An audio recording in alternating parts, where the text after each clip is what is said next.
So அப்போ கொஞ்ச நாள் அங்க இருப்பேன்ல, அவங்களுடைய அந்த டைரக்டர் பண்ற குமாராஜன் சொல்லி இப்போ அவர் இல்ல. ஸோ அவர் பண்ற ஸ்டைலு இந்த மாதிரிலாம் நான் சில விஷயங்கள்லாம் பார்த்தேன்.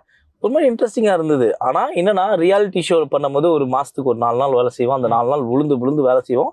அதுக்கப்புறம் போஸ்ட் ப்ரொடக்ஷன் அப்படின்ற ஒரு இடத்துக்கு தான் போயிட்டு நம்ம வந்து வேலை செய்வோம். கொஞ்சம் ரிலாக்ஸா இருக்கும். ஆனா இது ஃபிக்ஷன் அப்படி கிடையாது. நீங்க வந்து ராபுரா வேலை செஞ்சுட்டே இருக்கணும். நம்ம காலையில ஒரு 7:30 மணிக்கு போனோம், நைட்டு 9:30க்கு தான் விடுவாங்க. இதை தாண்டி எபிசோட வந்து நம்ம வந்து போஸ்ட் ப்ரொடக்ஷன்ல போய் பார்க்கணும். இதுமே நிறைய ஹெக்டிக்கா இருந்தது. பட் ஆனா அது எனக்கு ரொம்ப பிடிச்சிருந்தது. எனக்கு அது பண்றதுக்கு ஒரு மாதிரி ரொம்ப நம்ம ஆக்குபைடா இருப்போம் அப்படின்னு. இதுல வந்து மேக்ஸ் ஜுவாலஜி எந்த ஃபார்முலாவும் யூஸ் பண்ண முடியாது. இது நம்மளோட மைண்டை மட்டும் தான் யூஸ் பண்ணணும். நம்ம வந்து ரசிச்சு ஒரு விஷயத்த நம்ம எடுத்தோம்னா அது வந்து மக்களுக்கு பிடிச்சதுன்னா அது ஹிட் ஆகும் அப்படின்றது தெரிஞ்சனால எனக்கு அது ரொம்ப பிடிச்சிருந்தது.